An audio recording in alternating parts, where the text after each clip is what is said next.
အားလုံးပဲမင်္ဂလာပါ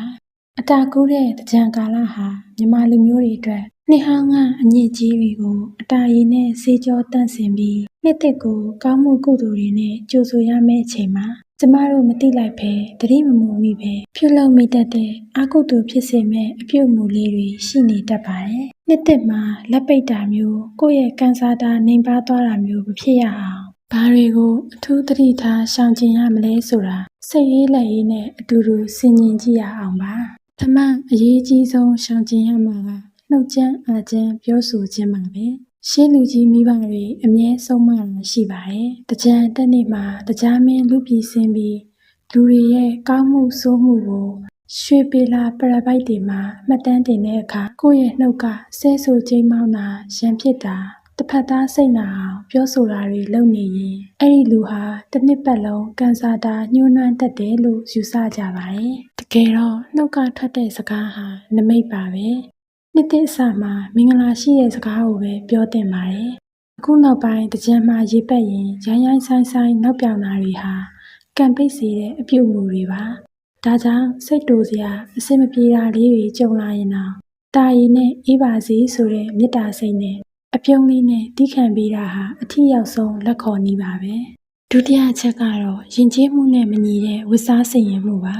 တကြံဆိုတာပျော်ပွဲရှင်ပွဲတသက်မဟုတ်ပါဘူးဘာသာရေးအရလည်းအင်မတန်အရေးကြီးတဲ့ကာလပါဖះเจ้าငံသွားတာပဲဖြစ်ဖြစ်လမ်းပေါ်မှာရေကစားတာပဲဖြစ်ဖြစ်မြမယဉ်ကျေးမှုနဲ့မအပ်ဆက်တဲ့လုံခြုံမှုမရှိတဲ့အဝတ်စားတွေဝတ်တာဟာကိုယ့်ရဲ့ဂုဏ်သိက္ခာကိုယ်တင်မဟုတ်ပဲမြမရိုးရာအလှတရားကိုပါညှိုးနှမ်းစေပါတယ်ဒီလိုဝတ်စားဆင်ရင်မှုမျိုးတွေဟာကိုယ့်အတွက်အန္တရာယ်ရှိသလိုမြင်ရသူတွေအတွက်ကိုလည်းစိတ်နှောက်ယှက်ဖြစ်စေနိုင်ပါတယ်နှစ်သက်ကိုမင်္ဂလာရှိရှိကြိုဆိုခြင်းရင်တော့ချက်တည်ရှိတဲ့မြမဝတ်စုံလေးတွေတက်ရက်တဲ့အဝတ်စားတွေနဲ့ပဲဆင်နွှဲကြပါလို့ဒီလေးနက်နက်တိုက်တွန်းချင်ပါတယ်တတိယချက်ကတော့အနိုင်ကျင့်တဲ့ရေပက်နည်းတွေကိုရှောင်ဖို့ပါတကြံရဲ့အနှစ်သာရကအေးမြစေဖို့ပါနာကျင်စေဖို့မဟုတ်ပါဘူးရေခဲတုံးတွေနဲ့ပြစ်တာရေအိတ်တွေနဲ့ပြစ်တာဒါမှမဟုတ်ရေဆိုးမခံခြင်းတဲ့သူတွေကိုအတင်းကျပ်လိုက်လံနှောက်ယှက်တာမျိုးဟာကုသိုလ်ရမယ့်အစားငရဲကိုလှမ်းခေါ်နေသလိုပါပဲအထူးသဖြင့်ဖျားသွားမဲ့သူဥပုပ်ဆောင်မဲ့လူနဲ့တက်ကြီးရွယ်ကိုကလေးငယ်တွေကိုအတင်းကျပ်ရေလောင်းတာစနစ်မှုတ်တွေအိုးမဲတွေတုတ်တာမျိုးဟာတစ်ဖက်လူကိုဒေါသဖြစ်စေသလိုစိတ်ဆင်းရဲစေပါတယ်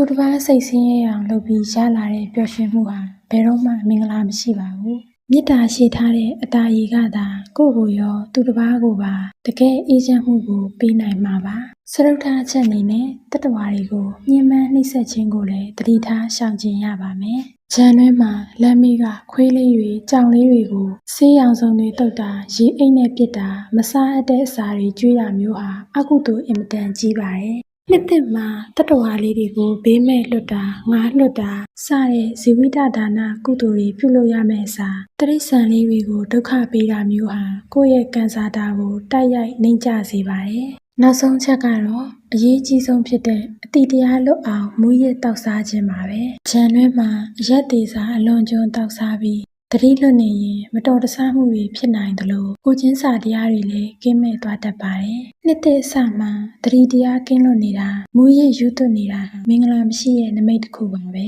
ကိုယ့်ရဲ့မစင်ကျင်မှုကြောင့်သူတစ်ပါးရဲ့မိသားစုကိုပါဝမ်းနဲ့ကြေကွဲအောင်လုပ်မိနိုင်ပါတယ်ဒါကြောင့်အဆိုးတွေကိုနှစ်ဟောင်းမှာထားခဲ့ပြီးစင်ကြယ်တဲ့စိတ်ထားယဉ်ကျေးတဲ့အပြုမှုနိုးကြတဲ့သတိတရားတွေနဲ့နှစ်သက်ကိုကြိုဆိုကြရအောင်ပါအတာရည်ဟာစိတ်ရောကိုယ်ပါအေးမြစေတဲ့အေးမြခြင်းရဲ့သင်္ကေတဖြစ်ပါစေအားလုံးပဲနှစ်သက်မှာဘေးရန်တွေခတ်သိမ်းကင်းဝေးကြပါစေကံစားတာတွေပွင့်လန်းပြီးလက်လာပါတွေဒီလာတိုးတက်ကြတဲ့မင်္ဂလာရှိသောတကြံချိန်ခါသမယဖြစ်ပါစေကြောင်းဆုမွန်ကောင်းတောင်းပေးလိုက်ပါတယ်ရှင်